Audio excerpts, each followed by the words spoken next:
I used to believe fear announced itself, that it came with warning signs. A noise in the dark, a sudden movement, a scream. I believed fear was loud, obvious, impossible to ignore. What I learned instead is that real fear arrives quietly. It waits until you feel safe, until you feel routine, until you stop listening. The first story happened during the coldest winter of my life. I was 23 and working as a night security guard for a remote warehouse complex miles outside the city. The kind of place no one visited unless they had a reason. The kind of job people only took when they needed money badly and didn't ask questions. The warehouse sat alone in a flat stretch of land, surrounded by dead fields and broken fences. During the day, it looked abandoned. At night, under weak floodlights, it felt like the last place on earth. My shift ran from 10 p.m. to 6 a.m., 8 hours of silence, paperwork, and walking empty corridors that smelled of dust and metal. On my third night, I noticed something strange. One of the motion sensors inside storage hall C triggered at exactly 2:17 a.m. I checked the camera feed. Nothing moved. No animals. No shadows. The sensor reset after a minute. I shrugged it off. Old equipment, I told myself. The next night, the same thing happened. Same hall. Same time. 2:17 a.m. By the fifth night, I was waiting for it. When the alert chimed, I grabbed my flashlight and radio and walked toward Hall C. The building felt colder than usual. My breath fogged the air as I pushed the heavy metal door open. Inside, the rows of shelves stretched endlessly, tall and narrow, creating dark lanes between them. My footsteps echoed too loudly. I swept my flashlight left and right. Nothing. As I turned to leave, my radio crackled. At first, I thought it was interference. Then I realized it wasn't static. It sounded like breathing. Slow. Uneven. Too close. I froze. Control? I whispered into the radio. The breathing stopped. The radio went silent. I stood there for a full minute before backing out, my heart hammering. I didn't report it. I didn't want to sound paranoid. The next night, the sensor triggered again. 2:17 a.m. This time, I stayed in the security room and watched the camera feed. At first, the hall was empty. Then something appeared. Not walked in. Appeared. A tall figure stood at the far end of the aisle. Perfectly still. Too thin. Too tall. Its head brushed the top shelf. The camera glitched, flickering as if struggling to focus. I leaned closer to the monitor. The figure's head turned. It faced the camera. There were no features. Just a dark, hollow shape where a face should be. The feed cut out. All cameras in the building went black at once. My radio crackled again. This time, I heard my own voice. Control? It said, repeating the word I'd whispered the night before. I quit the next morning without explanation. 2 weeks later, I heard the warehouse burned down during the night. No cause found. No bodies recovered. The security company said the building had been empty. They told me I was never officially assigned to that location. The second story is harder to talk about because it happened to someone I knew. Someone I trusted. Someone who never believed in fear at all. Her name was Nadia, and she was a long-distance truck driver. She loved the road, loved the isolation, said it made her feel free. She called me one night during a storm, her voice tense but controlled. "I think someone's following me," she said. I asked where she was. Route 19. Middle of nowhere. I told her to pull over at the next rest stop. She said she already had. She was parked under a flickering light. The rain was so loud I could barely hear her. "There's a car," she whispered. "It stopped when I stopped. It's been there 10 minutes. I told her to call the police. I did. They said they're an hour away. I stayed on the line with her. She tried to laugh it off, but I could hear her breathing quicken. Then she went quiet. "Nadia?" I said. "He's out of the car," she whispered. "He's just standing there." I asked her to describe him. "He's not moving," she said.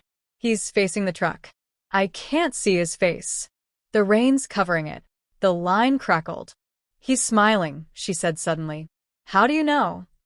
I asked. "I can feel it." The The truck rocked slightly. Something hit the side. She screamed. The call disconnected. The police found her truck the next morning. Parked neatly. Engine cold. No signs of a struggle. No car nearby. No footprints except her own. Inside the cab, they found her phone on the seat, still connected to my number. On the windshield, written from the inside, were words scratched deep into the glass. He never blinks. The final story is the one that still wakes me up at night. Because this time it happened to me. And it didn't end. After everything, I moved into a small apartment building in the city. Old but cheap. Thin walls. Long hallways. The kind of place where you hear your neighbors without ever seeing them. Every night around 1 a.m., someone walked past my door. Slow footsteps. Always the same pace. Always the same pause outside my door. I assumed it was a neighbor. Until one night, curiosity overcame fear. I opened the door. The hallway was empty. No footsteps. No movement. Just silence stretching endlessly in both directions. I closed the door. The footsteps continued. Inside my apartment, they moved from the living room to the kitchen. From the kitchen to the bedroom. I sat frozen on my bed, unable to breathe, as something paced back and forth, learning the shape of my home. Then it stopped. Right outside my bedroom door. I didn't sleep that night. Or the next. Or the next. The footsteps came every night. Always at 1 a.m. Always stopping outside my door. Always moving inside after I closed it. I installed cameras. Every night at 1 a.m., the hallway camera showed me opening my door. Standing there, smiling. The bedroom camera showed me sleeping. I moved out the next day. Sometimes, when I wake up at night, I hear footsteps. And I don't check the time anymore. Because I already know when they come. I thought leaving those places behind would end it.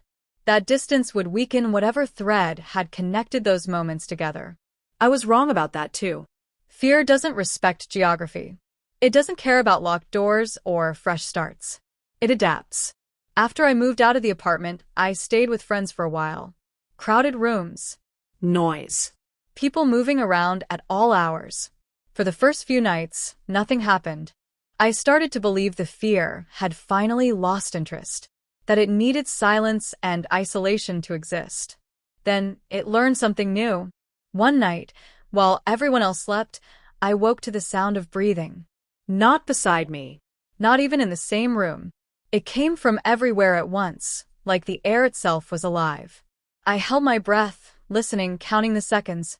When I finally exhaled, the breathing matched me perfectly, as if practicing. I didn't tell anyone. How could I? There was no proof. No marks. No recordings. Only the growing certainty that something had followed me, not physically, but attentively. Days passed. Then weeks. The fear didn't return every night. That was the worst part. It became unpredictable. Sometimes I would feel watched in broad daylight, in busy streets, surrounded by strangers.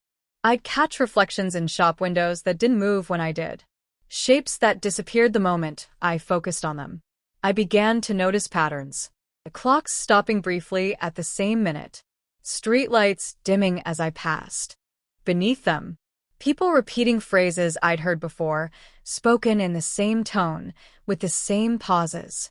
Reality felt rehearsed, like something was learning how to behave human. One evening, as I sat alone on a bus, my phone vibrated with a notification.